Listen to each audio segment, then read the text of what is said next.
Hi, Grace. Hi, Grace. I am real. Is that the Spanish name? No, Malia. Oh, okay, I should have. It's Isaiah. Okay, so we're going to look at sample sizes and drawing conclusions from our samples. I promise it's easier than our Z-score. So what is population as far as we're talking about statistical stuff? Number of something.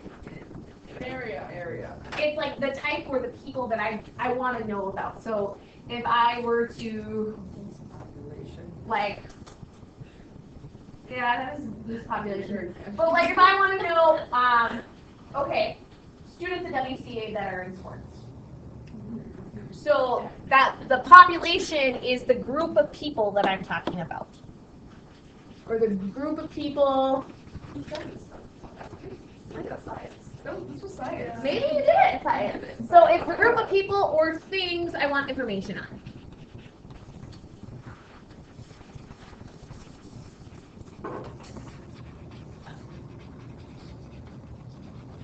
So an example, I'll say like high school students.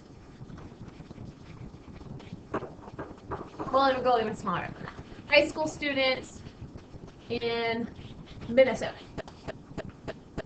So say I wanted to figure out, how many high schools and students in Minnesota are in sports, or what percentage of high school students in Minnesota are in a sport. Now, there's a lot of high schools in Minnesota, right? So would it be practical for me to actually go ahead and interview every single high school student in Minnesota to find out if they're in sport? No. So what would be more practical? So do a small area and then times it by the... Right. We want to look at like a small portion of them to represent the whole. So a sample is just a smaller piece of our overall population.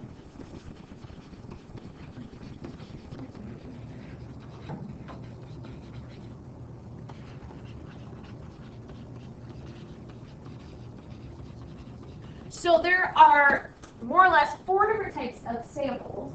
So we can look at that smaller piece in a specific type of way. You can have a self-selected sample, which is people volunteering.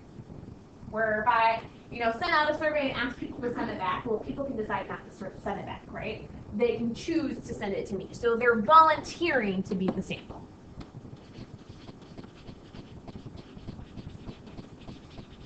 T or 2 T's? No. I don't think so. There's 2 E's. What? Not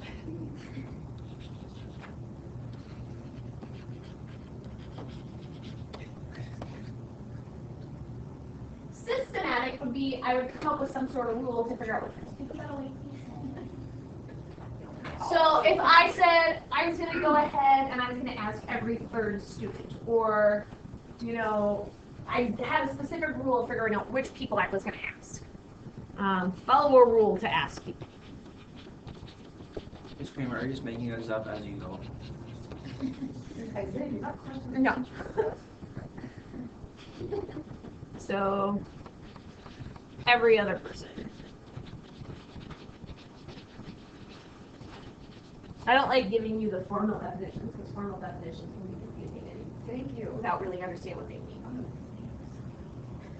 And convenience would be like, okay, well, if I wanted to know how many high schools, like what population of high school students are in sports in Minnesota, my convenience sample would be what?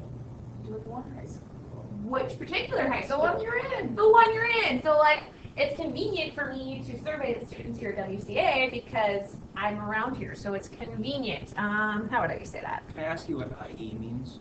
Example. But answer me though. It's Greek. It's like Latin. I don't remember what the Latin term is. Convenience. How would you word that? Choosing Boring works that one. Easiest. choosing a sample that is easily accessible to you.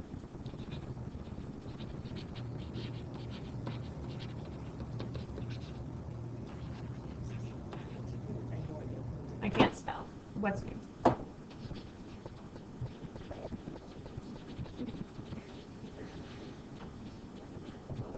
So our example here would be WCA students because they're accessible to me. Oh yeah. What do you mean by accessible? Like, it's really easy for me to access all the students at WCA since I work here. It would not be easy for me to say access the students who go to school in Grand Marais, because Grand Marais is quite some distance from me. So, But you know all the passwords and stuff, right? to Grand Marais, I know nothing about Grand Marais. How about for UND? I don't even remember my student ID. Oh. And random is, My questions. yes, Isaiah's questions. So random is truly, there's no order, it is more or less like a truer selection. So random is, honestly, it's just a random selection. How do I say random without saying random? Natural selection? It's just random, yeah. We'll just leave it there. All right. All right, so a sports writer wants to survey college baseball coaches about whether they think wood and bat should be mandatory throughout college baseball. Identify the different types of samples described. So we had 4. We had systematic. We had convenience. Self-selected sample. Self-selected, and then we have random. Convenience. So the sports writer contacts only the coaches that he has cell phone numbers for. Convenience. That would be your convenience, yes. Because it's convenient for him. Because, well, he's got their numbers, so he can say, hey, I got these people. It's really easy for me to call them. The sports writer mails out surveys to all the coaches and uses the surveys that are returned. Self-selected. Self-selected because those people decided that they wanted to be a part of the survey. SSS. You can just say self-selected. Or SSS. Because they're all technically types of Stairs. And again, Isaiah is making up his own abbreviations in mathematical terms. Self-selected sample. I forget what one he started making up. Like, Oh, What? All real numbers. all real numbers. That's right. Yeah, like there is a specific symbol for all real numbers. Yeah, ARN. Yep. That's what Mr. Gar told us to do. You guys know that? You do or no? No. All right. An unbiased sample. So actually, let's go to a biased sample first. I hate calculators. So if I don't know how that's unbiased or biased, but let's say if I wanted to say, what is the #1 sport in America? Football. What do you think the best sport in America is? Oh. And I went and surveyed the baseball team. I bet they all respect football. That would be a biased sample, right? Because I'm choosing people that are already doing those things. Or if I said, how important is a 4-year degree? And I went and asked college students. That would be a biased example, right? Because I'm taking a sample that is already going along with kind of what I'm asking about. Like, well, of course people who are in college are going to say college is important. Or, of course people who play baseball are going to say sports are important. Do you ever get Garrett to play tennis with you? Yes. Did you beat him? Yes. No. So an unbiased sample is completely picking people at random, not a particular group of people that would more or less be swayed one way or another already before we even ask the question. All right. So the manager of a concert hall wants to know how often people in the community attend concerts. The manager asks 50 people standing in line for a rock concert how many concerts per year they attend. Tell whether the sample is biased or unbiased. It'd be biased because if I'm asking people if they attend a concert and they're already attending a concert, they're more likely going to be attending more concerts than people who aren't at that concert, right? So you just say biased.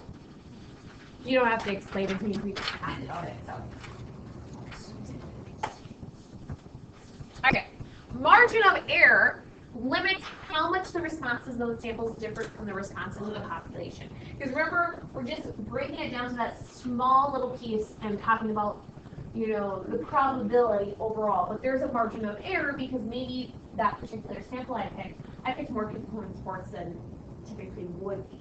So the margin of error is when a random sample size is taken from a large population. So it's going to be plus or minus because maybe I have too much or maybe I have too little, but it's going to be 1 over the square root of my sample size. And again, like I said, it's always plus or minus. So when you see Maybe in the news when you see them reporting, I always think of like election polls when they're leading. They always have a margin or error plus or minus. That's because they haven't actually gone ahead and talked to every single person who just voted in an election, right? They have this small little sample they use, and there's a margin of error because, well, maybe they went to a Democratic state and said, well, these ones are all picking Democrats. It's like, well, you know, it's a little biased, so there's a margin of error in there. So in a survey of 1,011 people, 52% said the television was their main source of news. So first we want to figure out what is the margin of error for this survey. So again, that survey is a sample size because as far as television for their source of news, there's not only 1,011 people who get news in some way or shape or form, right? There's way more than that. So we're going to find our margin of error. So we're going to take plus or minus 1 over the square root of what was our sample size? 1,011. So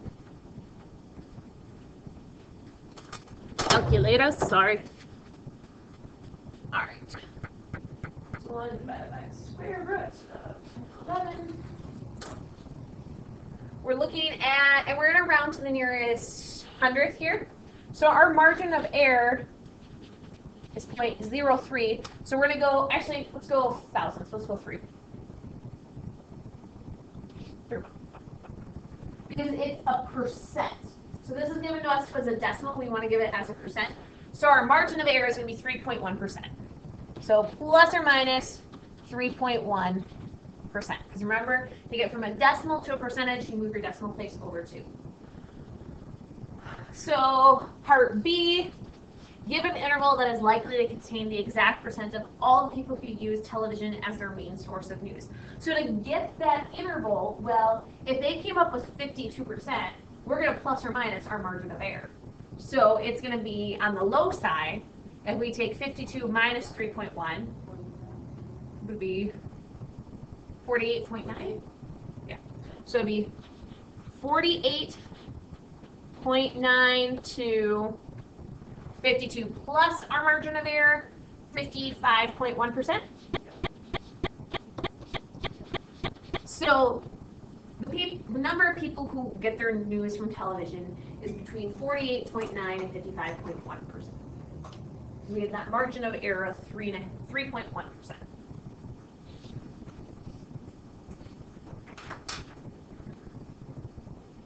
All right. A polling company conducts a poll for U.S. presidential election. The margin of error is plus or minus 6%. How many people did the company survey? So this is where we're going to kind of go backwards. So remember, it gives us the percent, so we're going to give it back to it as a decimal. So 0.06 was the margin of error. So that's going to equal 1 over the square root of my sample. Well, yes, technically it's plus or minus, but we add the plus or minus to our margin of error once we figure it out. So now we're going to work backwards. I need to get rid of, I need to get rid of that square root in the bottom. So what do I do? You're going to square it. Square and square root cancel each other out. So 0.06 squared is 0.0036. And 1 squared is just 1, so now it's just 1 over n. I want to solve for n now, so what do? Times by n on both sides. So n times, I put the decimal on the outside, 0.0036 equals 1. Divide by 0.0036, and we're going to round to the nearest whole number because we're asking how big was our sample size. So 1 divided by 0.0036, rounding to the nearest whole number, how many people did they survey? 278 people.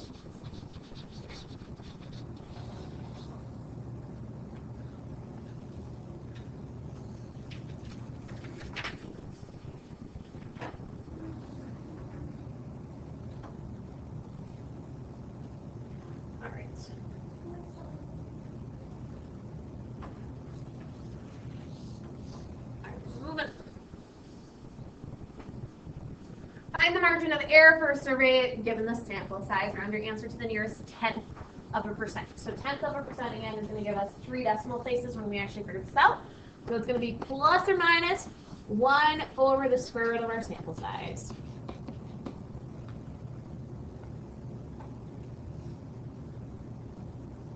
Ooh, I just clicked something and I don't even know how I got that.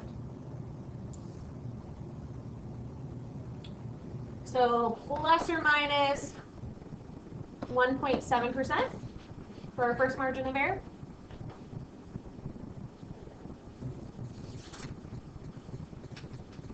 And our next one, we're going to have plus or minus 1 over the square root of 6,400.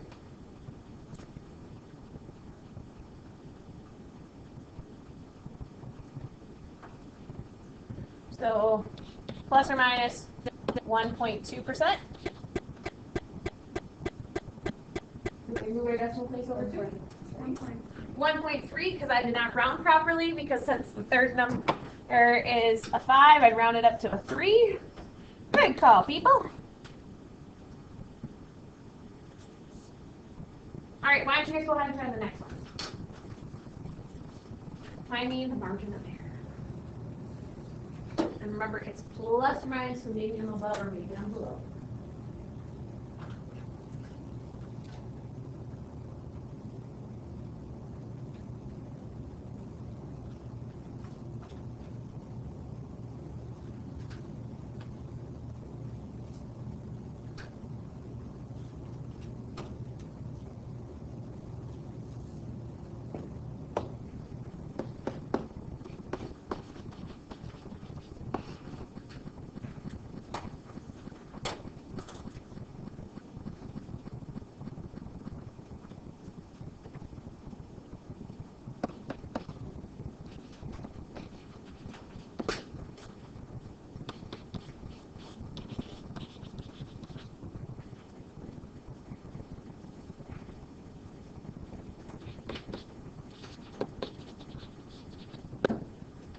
.2% and 6.2%. What did you guys notice about our margin of error versus our sample size?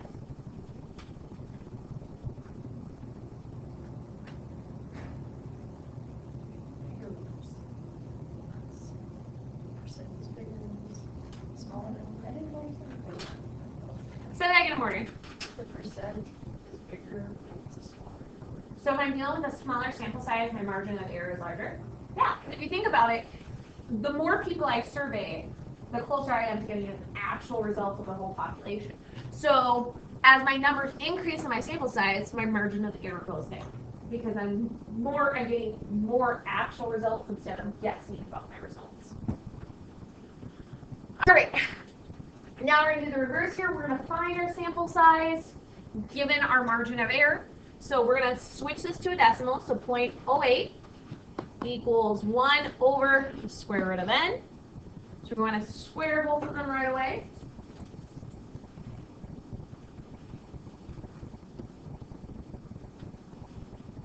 So 0.0064 equals 1 over n,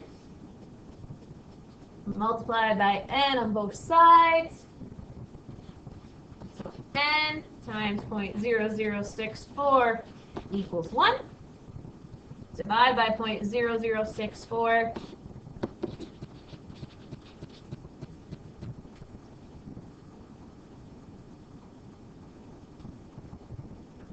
We get a sample size to the nearest whole number of 156. So I surveyed 156 people.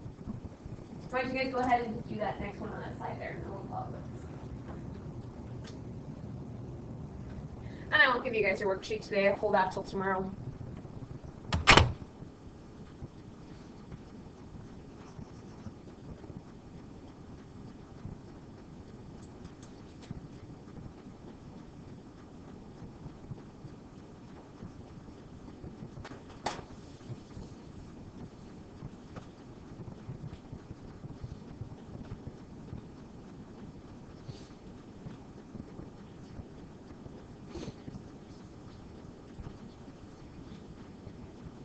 Remember, you want to move the decimal place over 2 before you start setting it up.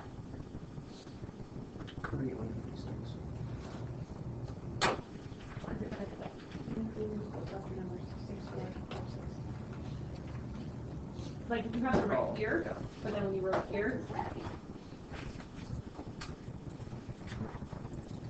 So remember, we would use this as 0.025 equals 1 over the square root of n. Bless you, square both sides. I get 0.00, what is that, 625? Yep. Equals 1 over n. Multiply by n on both sides. 10 times 0.00625 equals 1.